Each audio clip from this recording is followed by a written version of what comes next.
सभी सनातनियों को जय श्री राम। कई लोगों का सवाल था, कई लोग मुझसे पूछते थे और कई लोगों ने कई बार ये जानने का प्रयास किया कि आशीष जी आप किसी पार्टी को क्यों नहीं ज्वाइन कर लेते हो। कभी किसी ने कहा कि आप अपनी पार्टी बना लो। मेरे तमाम कार्यकर्ता, बहुत सारे लोगों का ये सवाल, एक प्रश्न हुआ करता था कि आपने इतना डेडिकेशन समाज के लिए, अपने लोगों के लिए, सनातन धर्म के लिए क्यों दिखाया। आप इतने डेडिकेटेड कैसे हो।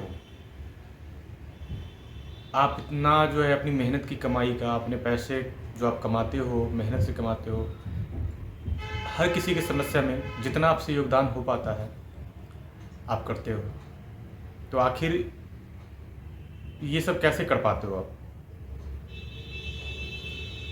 तो कई लोगों का ये जानना था कि आप पार्टी कब ज्वाइन करेंगे। तो पार्टी ज्वाइन करने पे मेरा जवाब यही है अपने लोगों से, जितने भी मेरे कार्यकर्ता हैं, कि सबसे पहले मैं बताऊं कि मैं एक सनातनी हूं और मेरे लिए धर्म से बड़ा कार्य, धर्म के लिए जो मेरे द्वारा किया गया कार्य होता है उसमें मैं बहुत खुश हूँ। वो काम करके मुझे बहुत अच्छा लगता है। कभी भी धर्म की सेवा करने का जब मुझे मौका मिलता है तो मुझे बहुत खुशी होती है। मुझे लगता है कि भगवान ने मुझे इस लायक चुना है, या मुझे इस लायक समझा है कि मुझे वो कार्य सौंपा गया है। जहाँ तक बात रही राजनीति की, तो राजनीति में मैं एक कट्टर नरेंद्र मोदी जी का मैं कट्टर समर्थक हूँ। पीएम मोदी को मैं अपना आराध्य मानता हूँ। और जितने लोग आराध्य और आदर्श के बीच का अंतर समझते होंगे, मुझे लगता है वो समझ जाएंगे कि आराध्य होते क्या हैं। अगर मैं उनको अपना आराध्य मानता हूँ जो आदर्श से भी ऊपर है। मेरा मानना है कि नरेंद्र मोदी इस भारतवर्ष के एक ऐसे जनसेवक हैं जिन्होंने जनता के दिलों पर राज किया है। एक ऐसे जनसेवक है जिन्होंने अपनी पूरी जिंदगी इस राष्ट्र के नाम न्यौछावर कर दी है। नरेंद्र मोदी एक ऐसे जनसेवक है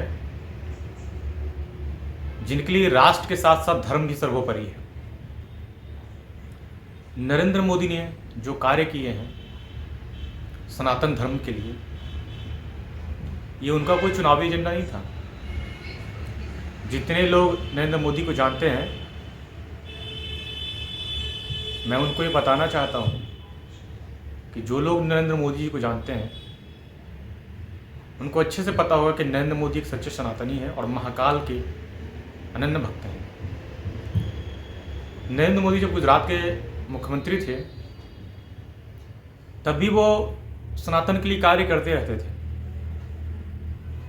तब लोगों को ये नहीं लगता था कि वो मंदिर का कार्य कर रहा है, आज वो मंदिर का काम किया, आज इस मंदिर का कार्य किया। वो शुरू से ही सनातनी थे। उनके दिमाग में, उनके दिल में एक था कि जब भी मुझे मौका मिलेगा मैं अपने धर्म के लिए कार्य करता रहूँगा। और उन्होंने सनातन के लिए बहुत कार्य किए हैं। राजनीति में होने के बाद भी, राष्ट्र सर्वोपरि होने के बाद भी, राष्ट्र के लिए जो उन्होंने जनता के लिए कार्य किया, साथ साथ उन्होंने सनातन के लिए भी बहुत कार्य किए। जो कार्य सनातन के लिए उन्होंने किए हैं वो आने वाली पीढ़ियों तक याद रखा जाएगा। राम मंदिर, बहुत लोग कहते हैं कि राम मंदिर का फैसला सुप्रीम कोर्ट द्वारा दिया गया। मैं भी ये मानता हूँ कि राम मंदिर का फैसला सुप्रीम कोर्ट द्वारा ही आया है। लेकिन परिस्थितियाँ कैसे बनती गई कि राम मंदिर का फैसला सुप्रीम कोर्ट द्वारा दिया गया। इससे पहले भी कई सारी सरकारें थी कई सालों से राज्य करने वाली, जिनने कई साल तक इस देश में राज किया, ऐसी सरकारें भी थीं। और ऐसी सरकारों को आज तक राम मंदिर का ख्याल नहीं आया। वो ये कहते थे, जो सरकारें इस राष्ट्र में पहले थी, उनको न राष्ट्र की चिंता थी, न सनातन की चिंता थी। उन्होंने हमेशा इस राष्ट्र और सनातन का मजाक बनाया। उनके लिए राम मंदिर मुद्दा और राम एक काल्पनिक पात्र थे। उन्होंने हमेशा सनातनियों के आस्था का मजाक बनाया, और फिर भी सनातनियों ने बार बार उनको जनादेश दिया। वो जनादेश दिया, लेकिन जब सनातनी जब जनादेश दे रहे थे, तब वो सो रहे थे। उनको मालूम नहीं था। उन्होंने परिवार के प्रति अपनी चीज़ों को जाहिर किया कि आज़ादी की लड़ाई में ये लोग थे, बस ये कुछ भी करेंगे, हम इनको वोट देंगे, इन्होंने हमें आज़ाद कराया। मेरे प्यारे भारतवासियों, आपको ये पता होगा कि जो लोग लड़ाई लड़ते हैं ना, जो युद्ध में भाग लेते हैं, वो आज़ादी देखने के लिए ज़िंदा नहीं रहते हैं। उदाहरण के तौर पे आप भगत सिंह को ले सकते हो, चंद्रशेखर आज़ाद को ले सकते हो, कि जिन्होंने लाला लाजपत राय को ले सकते हो, खुद्दीराम बोस को ले सकते हो, सुभाष चंद्र बोस को ले सकते हो, कि जो भी लड़ाई लड़े ना, जिन्होंने भी आज़ादी की लड़ाई लड़ी, वो आज़ादी देखने के लिए ज़िंदा नहीं रहे। क्योंकि जो लड़ाई लड़ता है, जो आगे बढ़ के लड़ाई लड़ता है ना, तो लड़ाई, कोई भी लड़ाई बलिदान मांगता है, जिसे जीतने के लिए बहुत बलिदान देना पड़ता है। आज़ादी की लड़ाई में माँ भारती के बहुत सारे वीर सपूतों ने अपनी जान गंवाई, जिसके बाद हमें आज़ादी मिली।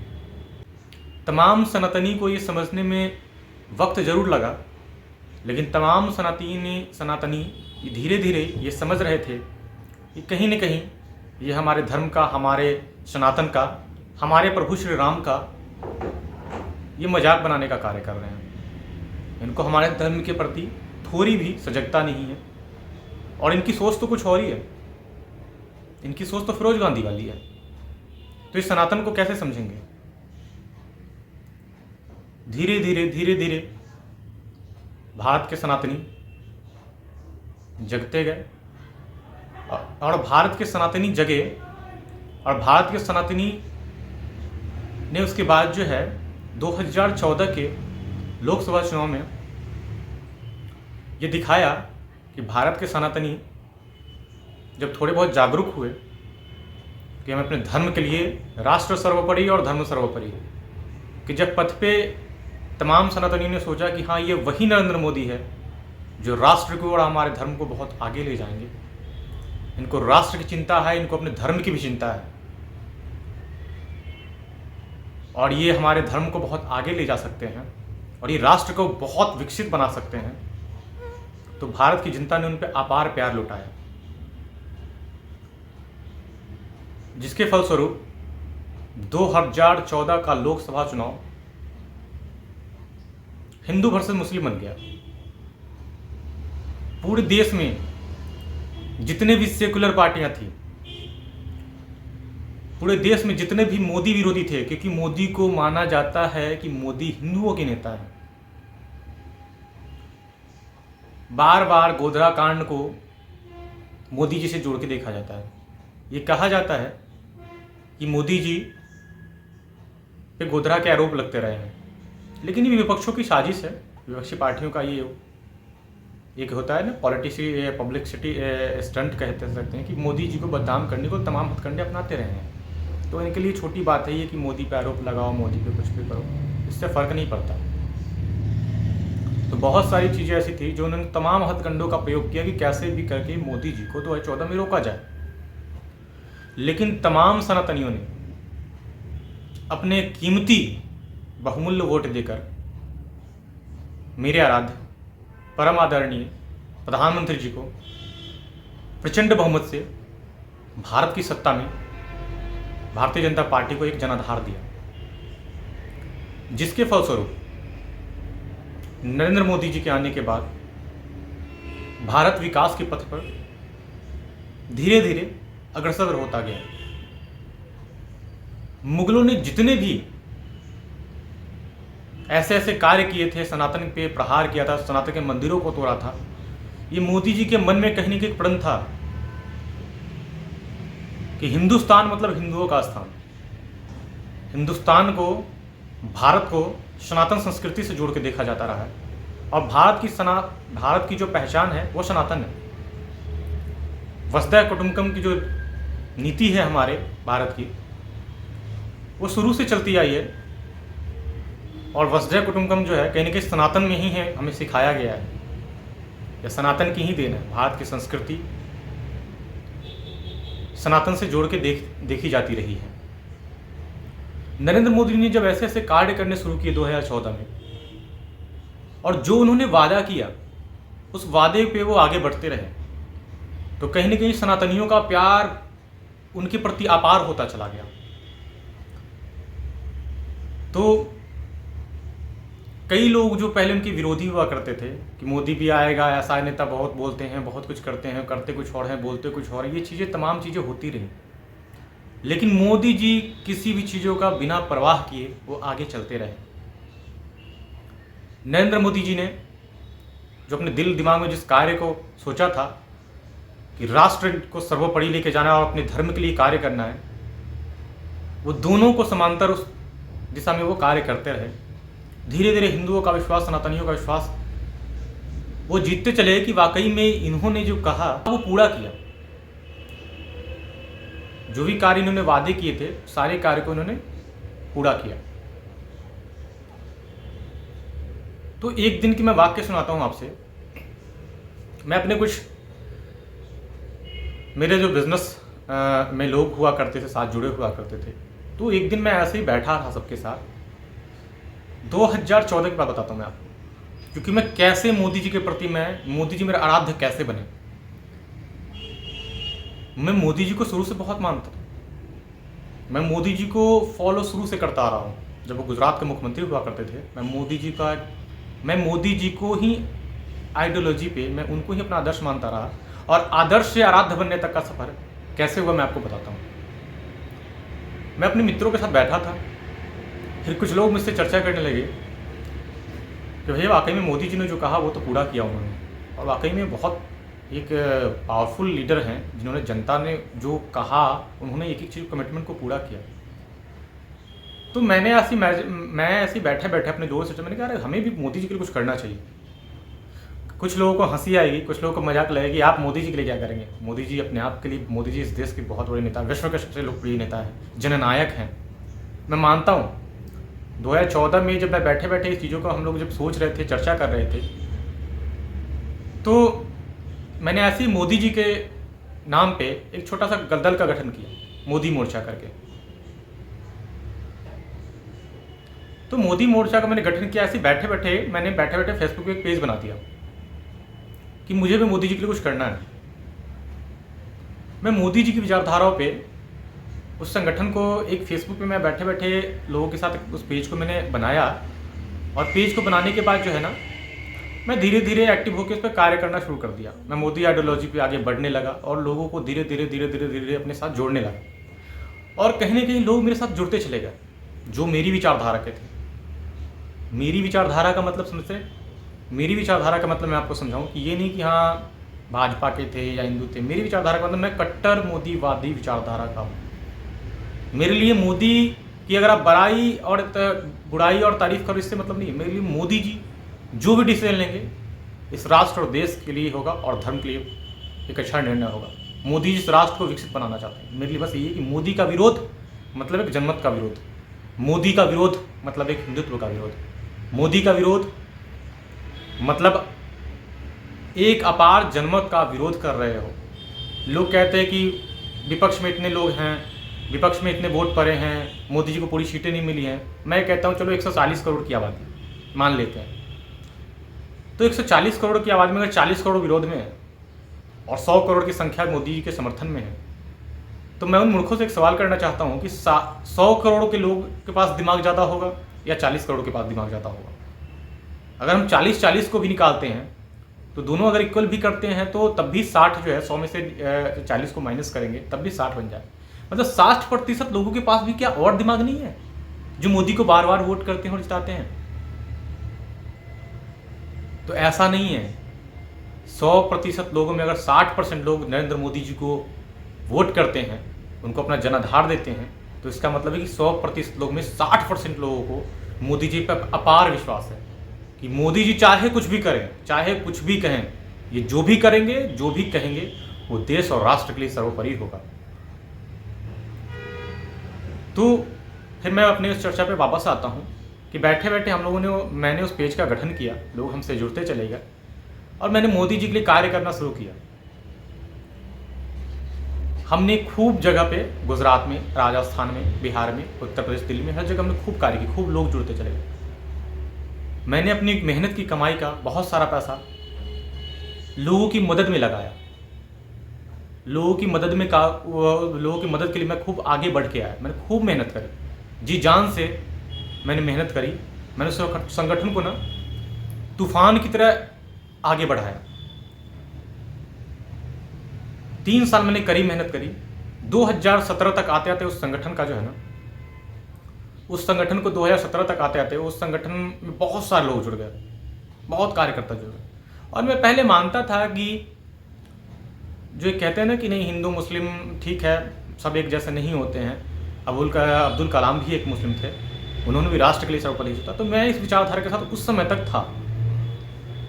16 दिसंबर 17 की बात बता रहा हूँ मैं आपको।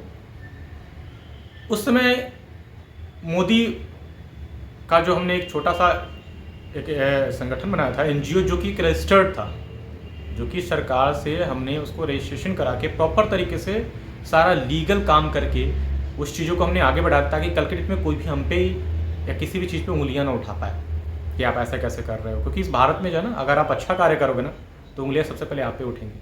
आप बुरा कितना करो कोई भी नहीं देखने वाला है, लेकिन अगर आप अच्छे कार्य के लिए आगे बढ़े हो ना और अचानक से आपकी चीज़ें बहुत ज़्यादा बढ़ने लग जाएंगी तो लोगों को खुजली होने लगती है कि आखिर कैसे। तो मैं उस विचारधारा के साथ आगे बढ़ने लगा। मैं मोदी जी के लिए कार्य करने लगा, बहुत सारे लोग जुड़े। उसके बाद कुछ लोग उत्तर प्रदेश से मुसलमान जो हैं वो जुड़ना चाह रहे थे। हमारे उत्तर प्रदेश के सारे जो संगठन के लोग थे उन्होंने हमसे बोला, भाई साहब ये लोग भी जुड़ के काम करना चाहते हैं। मैंने कहा आपका क्या राय है, मुस्लिम जो है धर्म के लोग हैं। तो मैंने कहा मोदी जी का विचारधारा तो है, सब लोग काम करते हैं मोदी के लिए, मुसलमान मोदी जी की इसमें मुस्लिम भी है। तो मैं उनकी ही आइडियोलॉजी पे फॉलो करते हुए मैं आगे बढ़ रहा था। मैंने बोला नहीं जोड़िए, सबको जोड़िए, क्योंकि कहने की सबके अंदर जागरूकता आएगी, चीज़ें आएंगी तो अच्छा रहेगा। तो जो मेरी गलती हुई, मेरी जो गलती थी वो यही हुई कि हमने ये सोचा कि सब एक जैसे होते हैं, कोई बात नहीं, इनको जोड़ा जाए, साथ में ही काम करेंगे। मेरी ज़िंदगी की वो पहली गलती थी जिसने मुझे सेकुलर से एक कट्टर हिंदू बनने पे मजबूर किया। वाकया ऐसा हुआ कि मुस्लिम जो है वो जुड़ा, संगठन के लोग सबकी सहमति से हमने उसको जोड़ा, सब लोग जुड़े भी, काम भी किया, वो भी काम कर रहा था और काफ़ी अच्छा काम कर रहा था। तो मुझे लगा कि इसको आगे बढ़ाया जाए तो कुछ अच्छा कर सकता है ये, क्योंकि मेरे दिमाग में उस समय कोई भी ऐसी सोच नहीं चल रही थी कि यह मुस्लिम ऐसा है, क्योंकि मैं मोदी जी की विचारधारा पे आगे बढ़ रहा था कि हाँ ठीक है, मौका देना चाहिए। तो उसके बाद जो है हमने उसको जो है उत्तर प्रदेश का जो है ना प्रभारी बना दिया कि आप संगठन का उत्तर प्रदेश का जितना भी काम होगा वो आप देखेंगे, आप करेंगे, आप अच्छा कर रहे हैं। लेकिन मुझे उसके पीछे जो षड्यंत्र था ना वो समझ नहीं आया, क्योंकि मैं सोचता हूँ कि जैसा मैं हूँ ऐसा ही सब लोग होंगे, सब लोग अच्छे से काम कर रहे हैं। लेकिन कहीं ना कहीं उसकी नीति यहाँ पे रोजगार करने की थी। तो कुछ समय बाद जो है कई जिले से लोगों का किसी के माध्यम से, कार्यकर्ताओं के माध्यम से, कभी किसी पदाधिकारी के माध्यम से मैसेज मिलता था मुझे कि भाई साहब ये जो है ना, इन लोगों से कहीं भी जाता है तो कहता है कि गाड़ी कैसे चलेगा, इसमें तेल डलवाओ, इसमें ये कराओ, इसमें पैसा चाहिए, इसकी ज़रूरत पड़ेगी। तो लोगों से धीरे धीरे फंड जुटा रहा था और मुझे इस चीज़ की मालूम नहीं था, मुझे इस चीज़ की तनिक भी भनक नहीं लगी थी कि हाँ ऐसे कार्य संगठन में हुए जा रहे हैं। क्योंकि संगठन का अपना एक अकाउंट भी नहीं था, संगठन का मैंने अकाउंट भी नहीं खुला था, क्योंकि भाई मैंने सोचा भाई मुझे काम करना है, मुझे चंदा थोड़े चाहिए, मुझे डोनेशन कर लेना ही नहीं है, जितना मेरे से बन पड़ेगा मैं करूँगा। और लोगों से मैंने लगा कि आप जुड़े हो, आपको एक प्लेटफॉर्म मिला है, आप यहाँ आके सिर्फ काम कर सकते हैं। आप यहाँ पे कोई भी गलत एक्टिविटी करोगे तो मैं लात मार के बाहर निकालूंगा। ये मेरे वर्डिंग्स थे सबसे, यही मेरे शब्द थे। मैंने कड़े शब्दों में सबको चेतावनी दी थी कि मोदी जी की बदनामी के लिए अगर एक भी कार्य इस संगठन में हुए तो मैं लात मार के बाहर निकालूंगा। तो कार्यकर्ताओं के माध्यम से मुझे मालूम हुआ कि ये काजी जो है ये ऐसे ऐसे हरकतें कर रहा है। तो मैंने इस चीज़ का पता लगवाया, तो मैंने ना उस पर बहुत इंक्वायरी करानी शुरू करी। तो मालूम हुआ कि ये गन फैक्ट्री, मतलब गन का लाइसेंस का ये दुकान कैसे उल्टे पुल्टे जो काम करते थे, चीज़ें सील हो गई थी, काम ऐसे हुआ। तो इसकी मैंने जांच करनी शुरू की। तो मैंने धीरे पता लगा कि ये कुछ गलत एक्टिविटी में लिप्त था। तो मैंने कहा ये तो पूरा संगठन ही खराब कर देगा, प्लस नाम खराब होगा संगठन का। मोदी जी की विचारधारा पे यहाँ कर रहे हैं, मोदी जी के मोर्चा पे हम लोग बैठ के काम कर रहे हैं, संगठन बनाया हमने, ये तो पूरा चीज़ें ही खराब हो जाएगी। कोई भी ये गलत एक्टिविटी करता अगर होगा, क्योंकि मुझे शक था कि गलत एक्टिविटी करता होगा तो फिर हमारी बदनामी होगी, हमारे संगठन की बदनामी। तो मैंने सबसे 1-2 लोगों से जो मेरे संगठन में उत्तर प्रदेश के थे उनसे चर्चा किया हमने, और हमने संगठन में उनको संगठन से निकाल दिया। एक हमने ग्रुप में मैसेज कर दिया।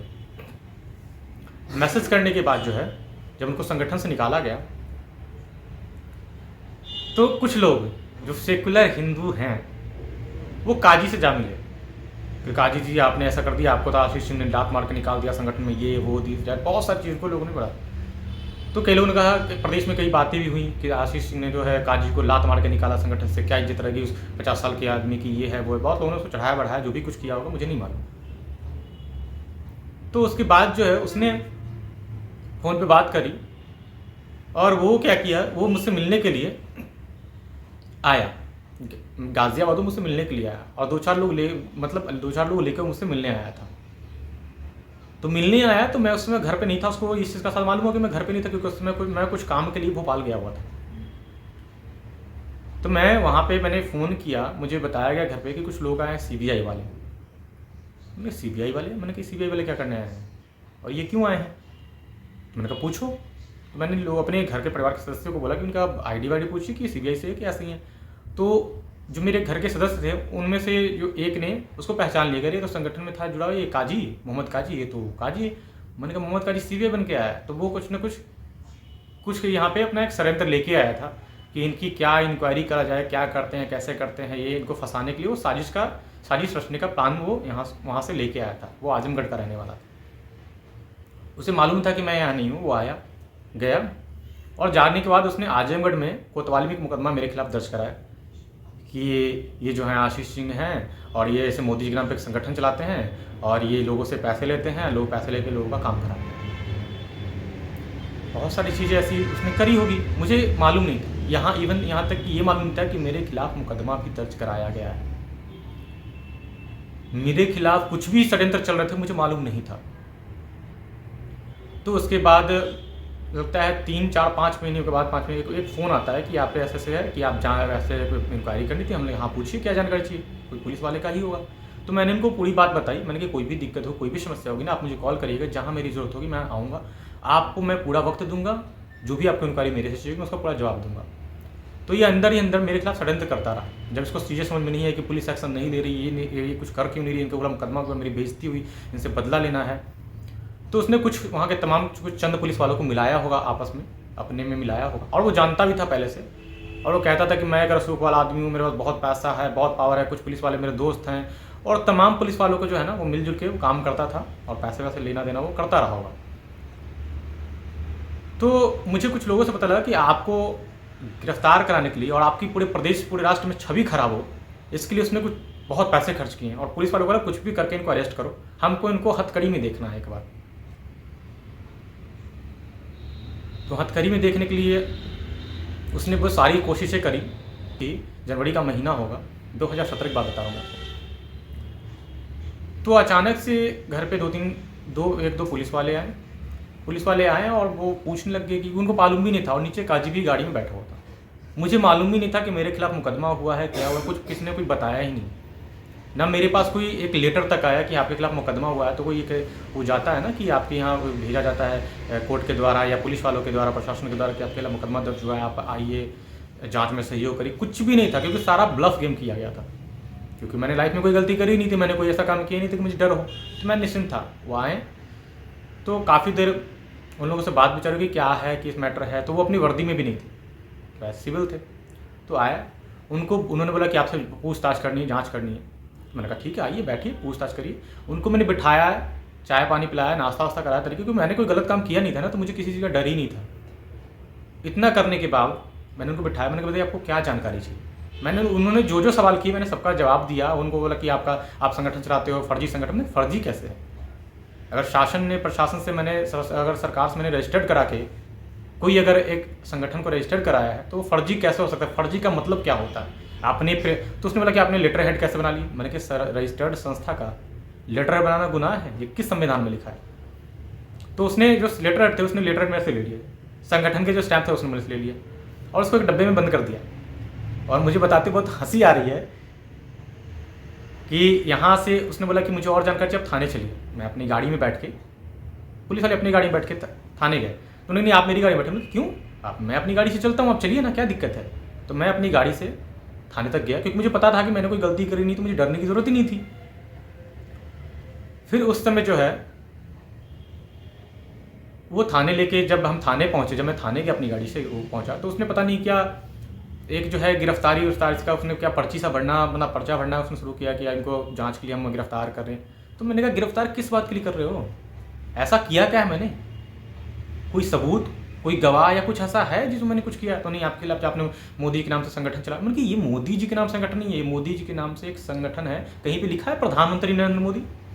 तो नहीं। मैंने कहा फिर तो मोदी के नाम से बहुत है, नरेंद्र मोदी विचार मंच, नरेंद्र मोदी मोर्चा, बहुत सारे संगठन रजिस्टर्ड है। फिर कार्रवाई तो सब पे होनी चाहिए ना, और कार्रवाई होनी ही क्यों चाहिए? अगर वो गलत करे तब कार्रवाई होनी चाहिए ना। तो ये सब भी करने का फिर भी उसने अपना पर्चा वर्चा भरा। फिर उस समय जो है गाजियाबाद के एडिशनल एसपी हुआ करते थे आकाश तोमर। फिर मैंने उनको कॉल मिलाया, मैंने उनसे बात करी, भाई साहब ऐसा है। नहीं, इसमें ऐसा कुछ होना ही नहीं चाहिए। मैंने कैसा, बल्कि उन्होंने बात करी हुई।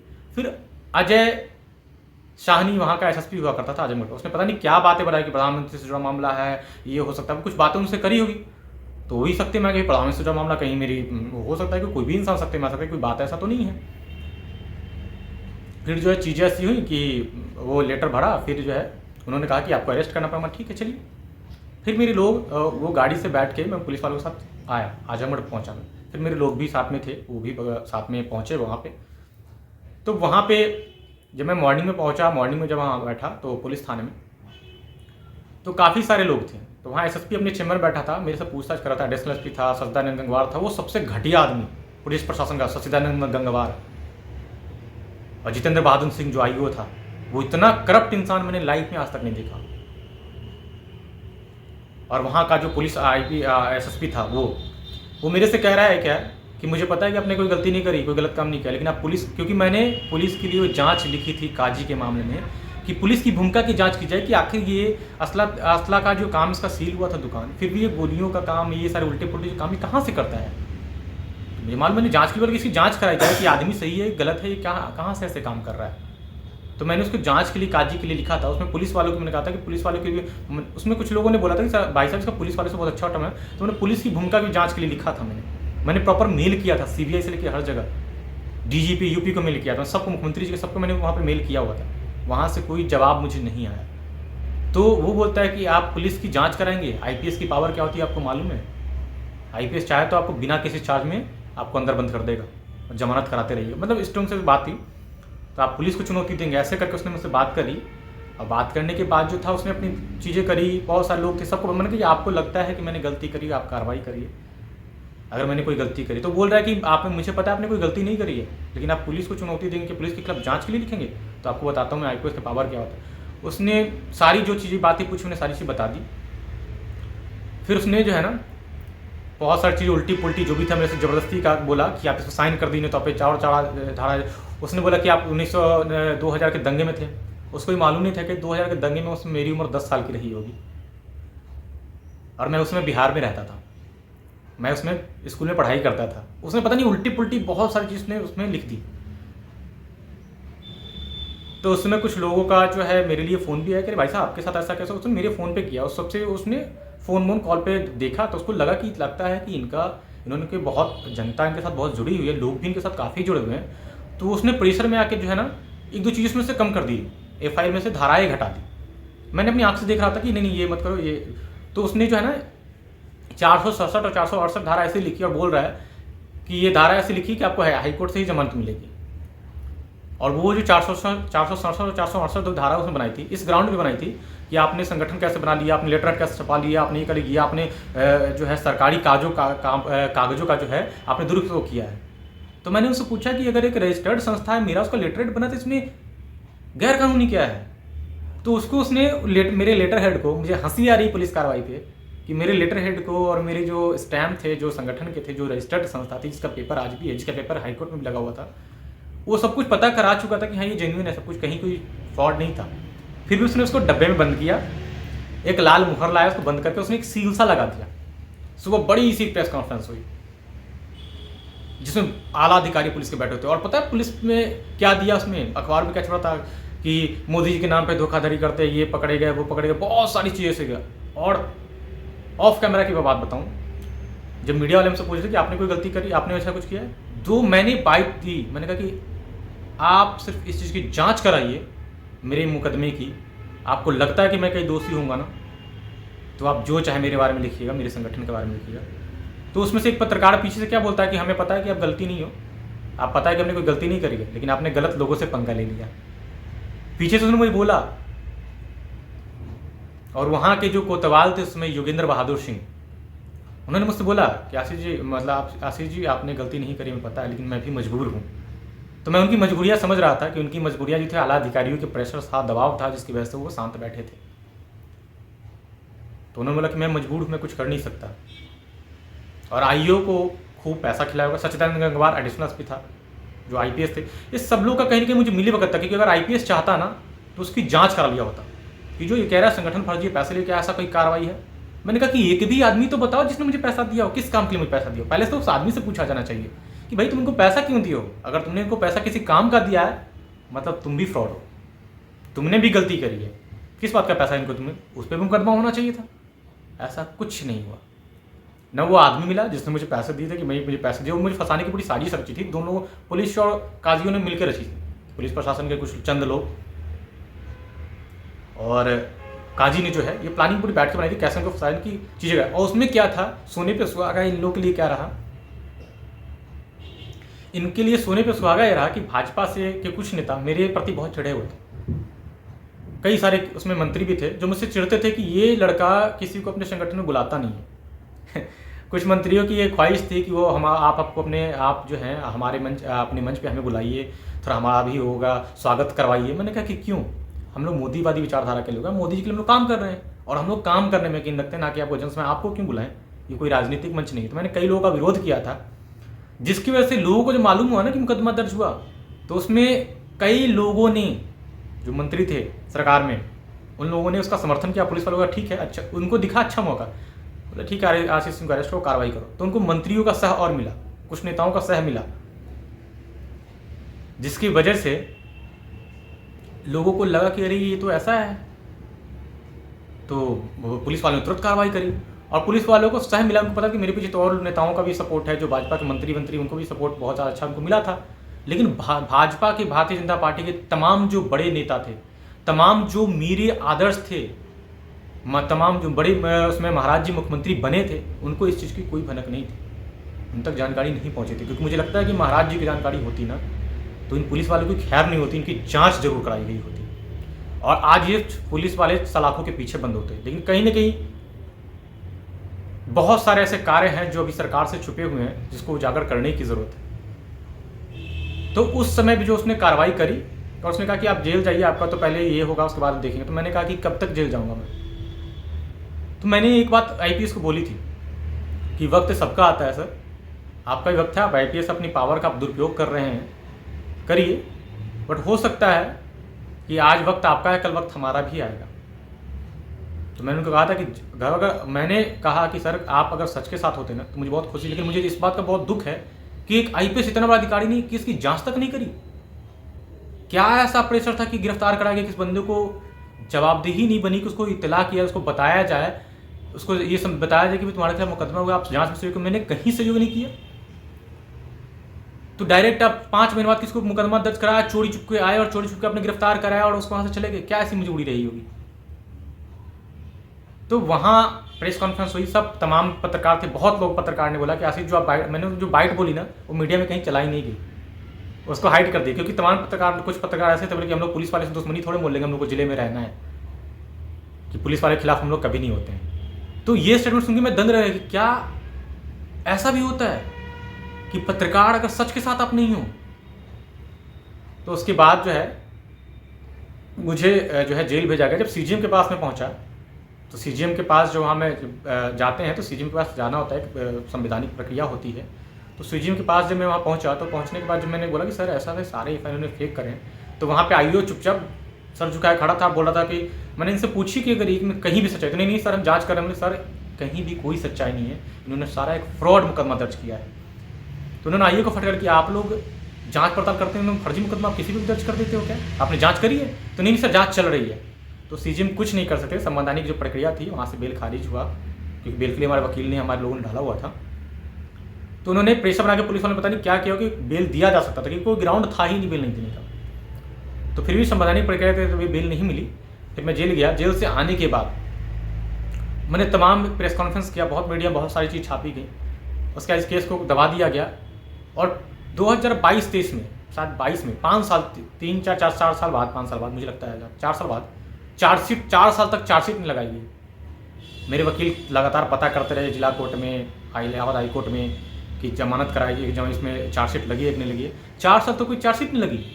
जो भारत का इतना बड़ा मुद्दा है कि एनडीटीवी, जी न्यूज़, आज तक, न्यूज़ 18 इंडिया, सब पे ये जो ब्रेकिंग न्यूज़ चलाई गई थी बहुत बड़े, क्योंकि ये बदनामी करने का, मेरे को बदनाम करने की बहुत बड़ी साजिश रची गई थी, जिसमें कुछ नेता शामिल थे, कुछ पुलिस पदाधिकारी शामिल थे, और मुस्लिम का कुछ लोगों ने समर्थन किया था। मेरे दिल और दिमाग में सिर्फ उसमें एक ही सवाल था कि मेरी लाइफ की सबसे बड़ी गलती एक मुसलमान पे ट्रस्ट करके, विश्वास करके उसको संगठन में लेके आना, कि मेरी वही गलती थी।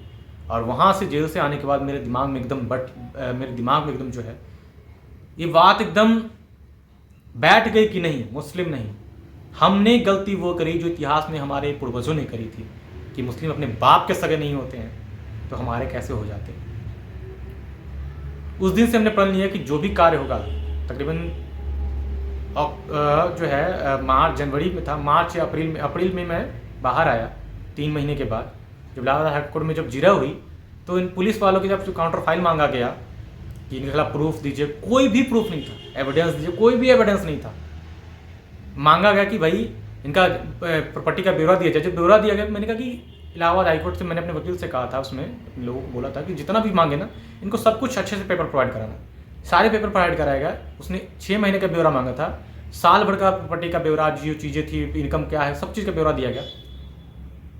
तो मुझे वकील ने बताया कि एक टिप्पणी ऐसी करी गई थी पुलिस वालों पे कि बिना जांच पड़ताल के तुम लोग किसी मुकदमा, तो तुम लोग सारे फर्जी मुकदमा दर्ज कर दो, इस तरीके से कोई टिप्पणी करी गई हुई कोर्ट के द्वारा, और मुझे बेल ग्रांट किया गया। तो जब मैं वहाँ से कोर्ट से बाहर आया, बाहर आने के बाद मेरे दिमाग और दिल जहन में बैठ गया कि बस अब जो कार्य करना है अपने धर्म के लिए करना है, और राष्ट्रवादी सोच के साथ करना है, और मोदी जी की विचारधारा पे ही आगे बढ़ना है, लेकिन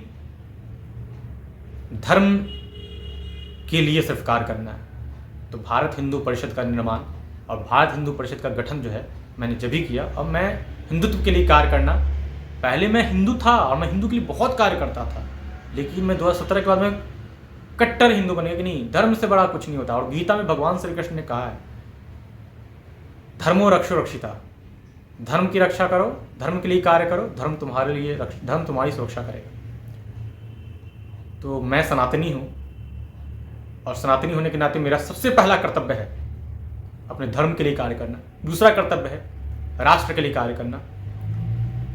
तो मैं उसी के पथ पे आज आगे बढ़ रहा हूँ, और नरेंद्र मोदी आज भी मेरे आराध्य हैं और रहेंगे। और लोग कहते हैं कि मोदी जी के लिए, कई लोग कहते हैं कि हमने बहुत कुछ किया, मैंने कहा मोदी जी के लिए मैंने वो कीमत चुकाई है जो कोई कल्पना नहीं कर सकता, कोई सोच नहीं सकता।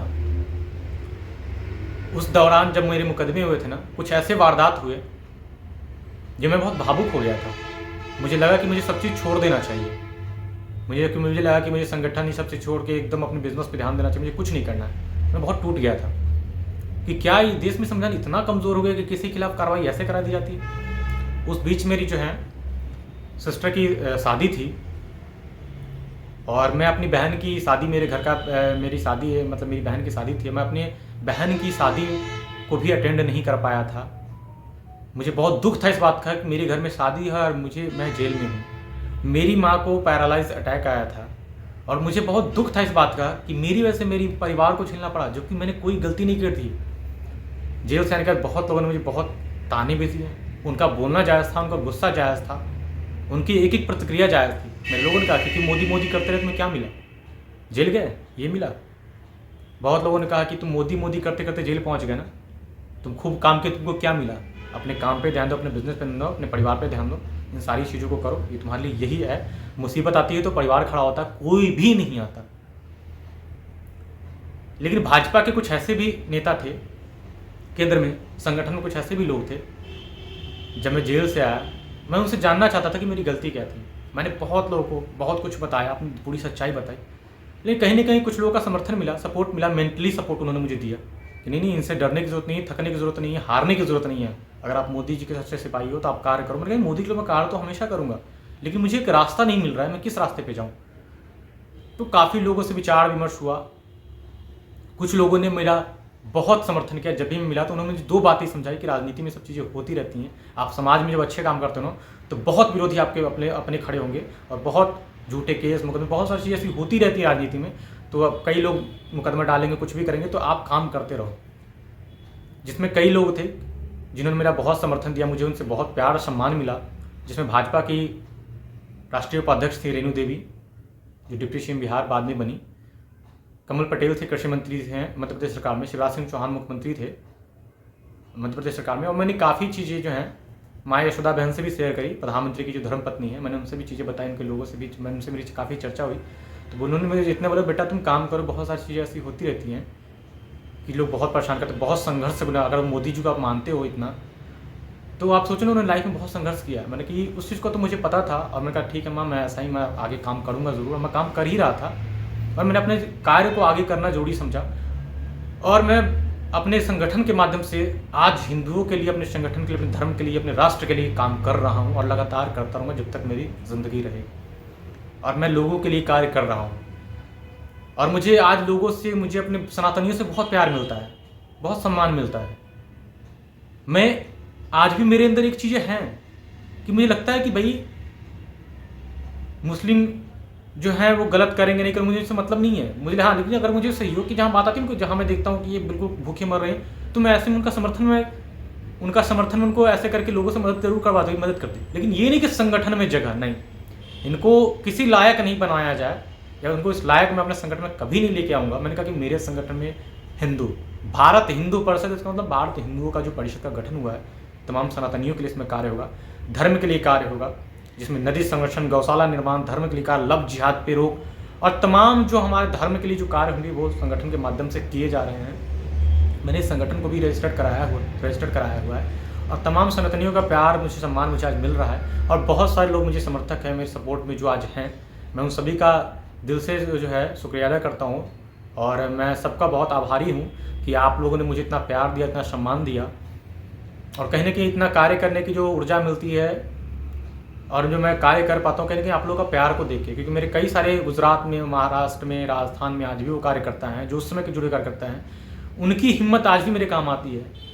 उन्होंने मुझसे बोला कि सर आप गलत नहीं हो, आप क्यों वो हो रहे हो, आप गलत नहीं हो, आप सर काम करते रहिए, हम आपके साथ हैं। और आज भी वो कार्यकर्ता मेरे साथ हैं और हम लोग खूब जी जान लगा के हर प्रदेश में अपने धर्म के लिए, अपने सनातन के लिए कार्य कर रहे हैं भारत हिंदू परिषद के माध्यम से।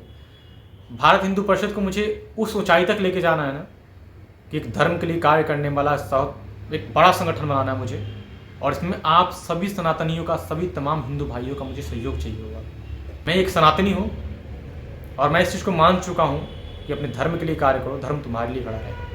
और जहाँ तक बात रही पार्टी ज्वाइन करने की, जो मैंने वीडियो की शुरुआत में बताया कि बहुत लोगों ने मैं भारतीय जनता पार्टी का सदस्य हूँ। कई बार मुझे मौके मिले कि मैं भारतीय जनता पार्टी के पदाधिकारी के रूप में मैं ज्वाइन कर सकता था, बट मैंने उस चीज़ को नकारा।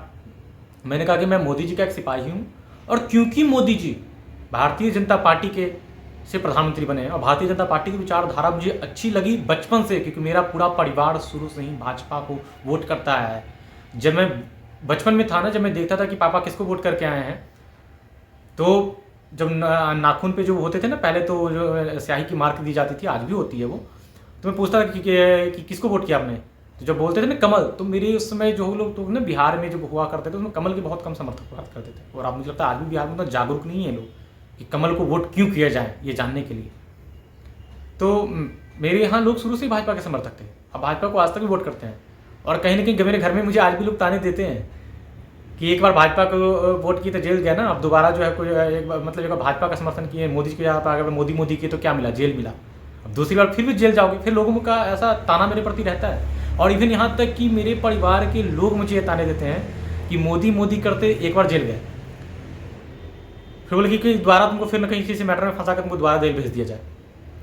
मैंने कहा कि कोई बात नहीं, धर्म के लिए कार्य करते करते अगर मुझे वो भी करना पड़े ना, अगर मुझे वो किस्मत में लिखा है, अगर मुझे जाना होगा तो मैं जाऊँगा, मुझे कोई नहीं रोक सकता।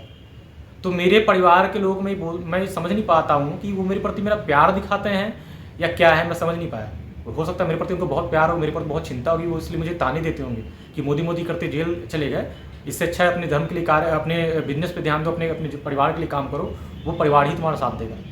लेकिन मेरी सोच मेरे लोगों से बहुत अलग है। मैंने कहा ज़िंदगी एक ही मिली है, इसमें धर्म के लिए काम ऐसा करके जाओ कि आने वाली पीढ़ियाँ, आने वाले लोग तुम्हें तुम्हारे नाम से याद रखें कि हाँ एक इंसान था, एक वो थे जिन्होंने धर्म के लिए, अपने लोगों के लिए, अपने सनातन के लिए बहुत कार्य किया। आज भी कहीं मंदिर में कहीं भी कोई निर्माण का, कहीं भी कोई काम आता है, कोई मूर्ति बैठाने का या ये मूर्तियाँ खंडित होती है मूर्ति निर्माण का, तो मैं उसमें बढ़ चढ़ के हिस्सा लेता हूँ, भाग लेता हूँ, मेरा संगठन भाग लेता है। तो आज भी मैं अपने भारत हिंदू परिषद के माध्यम से काम कर रहा हूँ और सभी को ये संदेश की जो भी भारत हिंदू परिषद के से जुड़ना चाहते हैं वो मुझसे जुड़ सकते हैं। मेरे YouTube चैनल से आप जुड़ सकते हैं और फिर अपनी विचारधारा रख सकते हैं। कहीं भी सनातन के प्रति कहीं भी दुर्व्यवहार हो रहा है, सनातन के प्रति कहीं भी कोई भी परेशानी बढ़ रही है, अपने लफ्ज़ में अपने बच्चियों के प्रति, सनातन बच्चियों के प्रति कोई भी अगर चीज़ें परेशानियाँ हो रही हैं तो आप भारत हिंदू परिषद से कांटेक्ट कर सकते हैं, डायरेक्टली कांटेक्ट कर सकते हैं। आपको जितनी ज़्यादा हो सकेगी भारत हिंदू परिषद आपकी मदद जरूर करेगा, जितना भी हो सकेगा जरूर करेगा। कि भारत हिंदू परिषद को कहीं से कोई फंडिंग नहीं आती है, लेकिन अगर 2 रुपये की मदद हो या 2,000 की मदद हो या जितने चंद पैसों की मदद हो, जो भी मदद होती है, चाहे वो चंद रुपये की हो या समय की हो या इंसान की मदद हो, भारत हिंदू परिषद अपने तमाम सनातन भाइयों और बहनों के लिए हमेशा खड़ा है और उनके लिए खड़ा रहेगा। तो मैं आपसे यही कहूँगा कि सनातनी बनो। लिखा गया, शास्त्र में लिखा कि ब्रह्मा विष्णु महेश से ऊपर कोई नहीं है, ब्रह्मा विष्णु महेश के अलावा कोई भी पूजनीय नहीं है। तो मेरा एक वाक्य जो है तमाम सेकुलर हिंदुओं को लिए जो है मैं कहना चाहूँगा कि अगर दरगाह पे और मज़ारों पे जाने से अगर इबादतें पूरी होती, मन्नतें पूरी होती, तो मोदी इस देश के कभी प्रधानमंत्री बनते। पाकिस्तान इतना बदहाल और कंगाल कभी नहीं होता। अगर मेरे को कभी भी ईश्वर ने मुझे कभी भी अपने कार्य के लिए चुना, अगर मुझे उस लायक पहुंचाया, उस लायक बनाया भगवान ने, अगर प्रभु श्री राम ने मुझे उस लायक जिस दिन बनाया ना, जितना हो सकेगा मैं अपने धर्म के लिए कार्य जरूर करूँगा। निवेदन करता हूँ कि इस वीडियो को ज़्यादा से ज़्यादा शेयर करें और कितनी भी तकलीफ़ें आएँ, कितनी भी परिस्थितियाँ खराब हो, मोदी का विरोध ना करें। मोदी का विरोध करना, योगी का विरोध करना, अमित शाह जी का विरोध करना, सनातन का विरोध कर रहे हैं। क्योंकि इनके कार्य को आप उठा के देखोगे ना, तो सनातन के लिए इन्होंने क्या किया है और शुरू से ये क्या करते हैं, किस विचारधारा पे काम करते हैं, आपको समझ में आएगा कि इनका कार्य हमेशा भगवा के लिए होता है, राष्ट्र हित के लिए होता है, देश हित के लिए होता है, सनातन धर्म के लिए होता है। जय श्री राम।